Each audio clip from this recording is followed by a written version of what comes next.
हमारे पास में कोई ना तो तंत्र है, ना हमारे पास में मंत्र है, ना हमारे पास में कोई भभूति है, ना हमारे पास में कोई बेल है, ना हमारे पास में कोई श्रीफल है जो हम आपको दें। हमारे पास तो केवल एक शिव महापुराण की पूरी 24,000 श्लोक का एक मंत्र है, श्री शिवाय नमस्तुभ्यं। और पूरी पुराण का क्या 6 शास्त्र निकाल लो, 18 पुराण निकाल लो, पूरे वेद निकाल लो, और पूरे वेद और शास्त्र और पुराण का निचोड़ केवल एक ही है, शंकर जी पर एक लोटा जल। पार्वती जी ने शिव का अभिषेक किया तो उनको शिव मिले, लक्ष्मी जी ने शंकर का अभिषेक करा तो वो लक्ष्मी नारायण को प्राप्त हुई, नारायण ने शिव जी का अभिषेक करा तो उनको लक्ष्मी मिली। कुबेर चोर थे और वो कुबेर को पद प्राप्त हो गया, वो शिव की कृपा थी। राम जी को अगर लंका पर विजय मिली तो शंकर को एक लोटा जल चढ़ाने से। भगवान कृष्ण के घर में 16,108 रानियां थीं, एक भी औलाद नहीं थी। एक एक रानी के साथ गर्गाचार्य बाबा के कहने से पूजन करना प्रारंभ करा शंकर का। 1,77,186 भगवान कृष्ण के बच्चे हुए शिव जी को जल चढ़ाने से। शंकर को कौन है जिसने नहीं पूछा?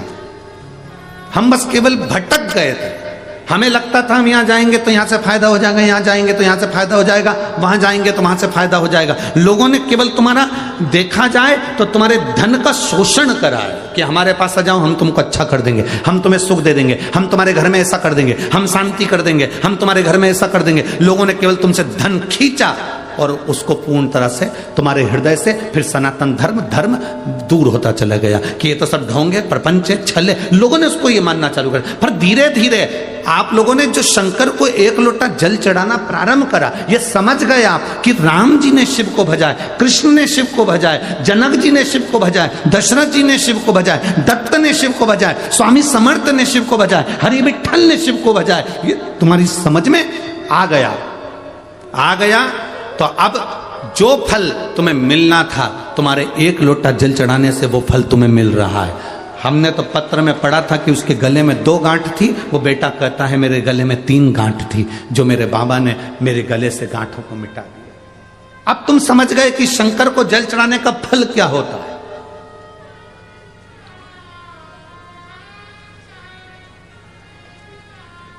हमसे लोग प्रश्न करते हैं, गुरुजी आपकी कथा में ये इतने लाखों भक्त जाते हैं, सुबह 9 बजे की कथा और ढेर लगा हुआ है गाड़ियों का, अंबारियां रोड पूरा जाम पड़ा हुआ है, लोग पूरे रात इंतजार कर रहे हैं, भजन कीर्तन कर रहे हैं पूरी रात लोग। एक रात्रि तो लोगों का ऐसा निकलता है, कथा के समापन के 1 दिन पहले की जो रात्रि होती है, हम उसको अपनी भाषा में शिवरात्रि कहते हैं।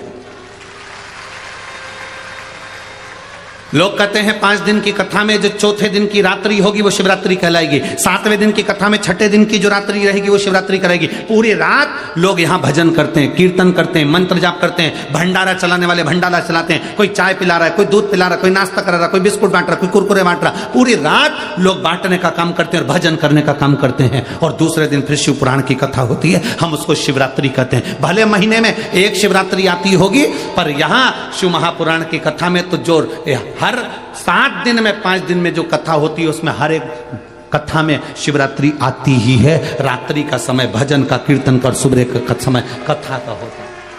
अब तुमने इतना भजन किया, कीर्तन किया, मंत्र जाप किया, पंडाल में बैठकर भगवत नाम लिया और सुबह तुमने कथा सुनी। जब कथा सुनते हो और श्री शिवाय नमस्तुभ्यं का जाप के साथ में बाबा से प्रार्थना करते हो तो बाबा कैसे ना देगा।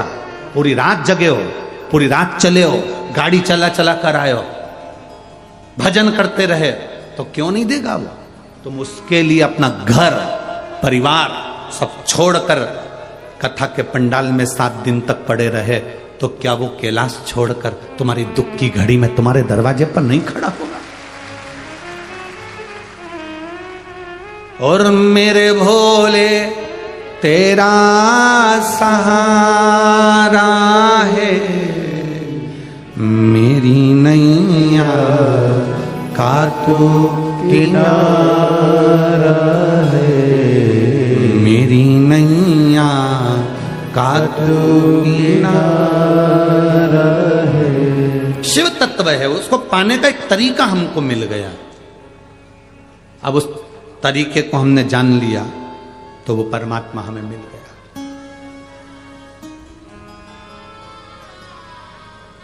मोबाइल पर चलते हो तो कभी कभी रास्ता भटक जाते हो तो अपने मोबाइल में से गूगल सर्च करते हो और मैप निकालते हो। बोलो सही है?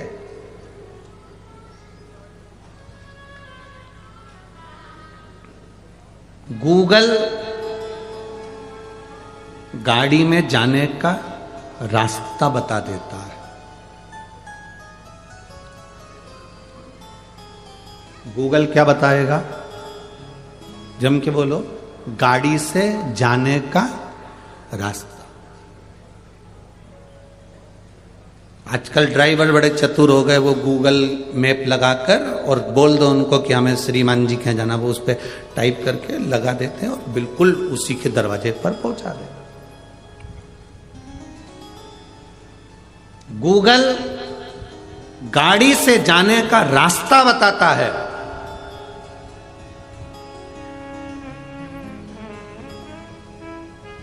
गूगल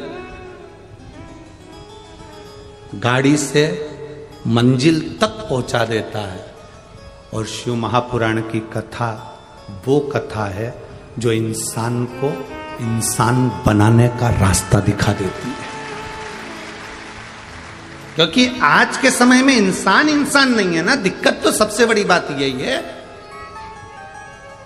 किसी ने अपने नियम नहीं बदले, बस केवल इंसान को छोड़कर। शेर कभी घास नहीं खाता, तुम्हारे बनी में शेर खाता हो तो बात दूसरी है। शेर घास खाएगा? जम के बोलो, नहीं। हिरण मांस खाएगा? नहीं। जो शाकाहारी है वो शाकाहारी ही रहा, जो मांसाहारी है वो मांसाहारी ही रहा। शेर घास नहीं खाता, घोड़ा गंदा मांस नहीं खावे। तो ये यार शास्त्र कह रहा है हमारा कि सब अपने अपने नियम में बिल्कुल पक्के हैं। केवल एक इंसान ही ऐसा पैदा हुआ है, इसका कोई भरोसा नहीं, ये कब क्या खा जाए। और खाने को अगर टाइम पे नहीं मिले तो ये बेचारी पत्नी का दिमाग खा जाए। तेरे को तो कोई सुधि नहीं है, तुझे नहीं मालूम मुझे ऑफिस जाना है, तुझे नहीं मालूम मुझे दुकान जाना है, तुझे नहीं मालूम मुझे काम पे जाना है। 2 पराठे पहले से बना देना था, बैठी है मोबाइल चला रही है। अगर इसको खाने को नहीं मिले टाइम पे तो ये दिमाग भी खा सकता है।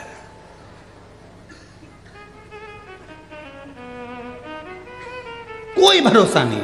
शेर का भरोसा है कि ये घास नहीं खाएगा। अच्छा, सांप जहरीला होता है कि नहीं होता? अरे बोलो तो जम के, होता है। सांप तुम्हें दिखेगा तो तुम समझ जाओगे कि इसमें विष है, ये कहीं मुझे डस ना ले। अब तुम्हें कैसे बताएं कि सांप से ज्यादा जहरीले हैं? ये कब डसेंगे? सांप तो पहचान में आ जाएगा कि डसेगा। इनको कैसे पहचानोगे कि ये, बोलू नहीं बोलू नहीं बोलू। सांप को कैसे, सांप पहचान में आ जाएगा कि ये हमको डसता है, तुम दूरी बना लोगे। इंसान इंसान को डसने में लगा हुआ है, इंसान इंसान को खाने में लगा हुआ है, इंसान इंसान को चोट पहुंचाने में लगा हुआ है, इंसान इंसान के व्यापार को नष्ट करने में लगा हुआ है। कैसे फायदा उठाया जाए, कैसे, और फायदा उठाकर कैसे लात मारी जाए, ये इंसान जानता है।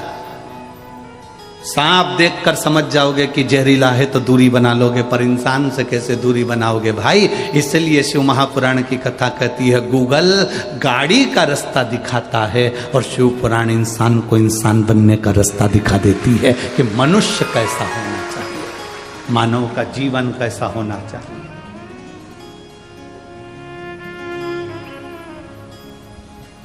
किसके भरोसे रहें?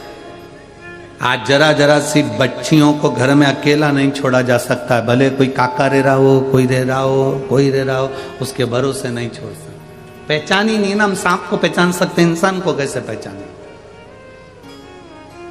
हम ऑफिस जा रहे हैं, नौकरी कर रहे हैं, दुकान जा रहे हैं, व्यापार कर रहे हैं, किसका भरोसा, कौन का भरोसा, किसके भरोसे चल, हमें नहीं। पर आपसे निवेदन है, दुनिया के आश्रित होकर भले ना चलिए, पर मेरे परमात्मा के, मेरे शिव के आश्रित होकर चलिए।